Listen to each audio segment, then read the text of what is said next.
February 2026ला आमच्याकडे तक्रार आली होती. एक सिनियर सिटीजन आहेत, वय वर्ष 71, विश्वास भुसाने नावाचे.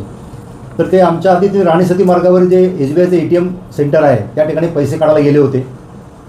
पैसे काढत असताना त्यांना काही टेक्निकल इश्यू आले म्हणून ते करत असताना त्या ATM सेंटरमध्ये एक माणूस आला, एक व्यक्ती आला आणि त्यांनी सांगितलं की मी तुम्हाला मदत करतो, काय झालं म्हणून.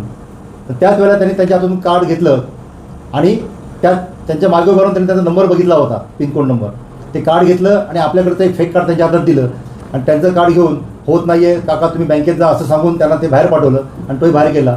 आणि थोड्या वेळाने त्या सिनियर सिटीजनच्या कार्डवरून त्यांनी त्यांच्या अकाउंटमध्ये 40,000 रुपये विड्रॉ केले. तो मेसेज जेव्हा त्या सिनियर सिटीजन साहेबांना आला तेव्हा त्यांची अशी खात्री झाली की आपला ATM वापरून आणि मला त्याच्या बनावट ATM हातात देऊन आपल्या ATMच्या माध्यमातून आपल्या बँकेतून त्यांनी 40,000 रुपये काढलेले आहेत. ती आमच्याकडे त्यांनी जेव्हा तक्रार केली आम्ही लगेच इमिजिएट FIR रजिस्टर केलेलं आहे आणि त्यानंतर आम्ही त्याचं इन्व्हेस्टिगेशन केलं.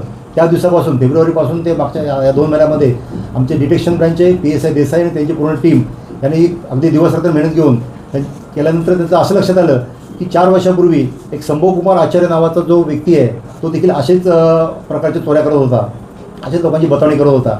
त्यावर त्यांनी फोकस केला त्यावरती आणि त्याचा मोबाईल नंबर जो 4 वर्षापूर्वीचा होता तो त्यांनी मिळवला आणि त्या मोबाईलच्या आधारे टेक्निकल डाटा त्यांनी प्राप्त केला आणि त्या आधारे त्याचं नालासोपारा नायगाव या ठिकाणी लोकेशन त्यांना मिळालं होतं.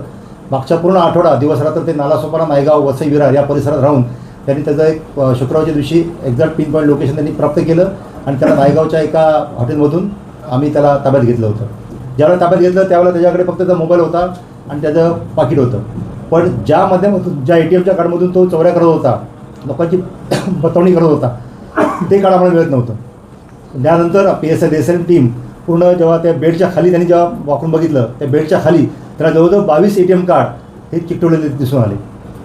ज्या कार्डच्या माध्यमातून लोकांची फसवणूक करत होता ते कार्ड आम्हाला तिथे मिळाले आणि पूर्ण 22 कार्ड आम्ही हस्तगत केले, त्याला ताब्यात घेतला, अटक केली आणि आमच्या झोन परिमंडळ 12मधील जवळजवळ 4 पोर्टेशन दिंडोशी, कस्तुरबा, वंद्रा आणि कुरार या ठिकाणी देखील अशाच पद्धतीचे त्यांनी गुन्हे केलेले आहेत. ते गुन्हे आम्ही ओपन केलेले आहेत आणि त्याचबरोबर ठाणे, नवी मुंबई आणि मुंबईतल्या इतर पोलीस ठाण्यात देखील हद्दीमध्ये देखील त्यांनी अशा प्रकारचे गुन्हे केल्याचा आम्हाला दाट संशय आहे. आणि माझं आव्हान आहे की अशा प्रकारचे फसवणूक झालेले जे सिनियर सिटीजन आहेत त्यांनी तात्काळ त्या पोलिसांना जाऊन त्यांची तक्रार दाखल करावी जेणेकरून त्यांना न्याय देता येईल आम्हाला.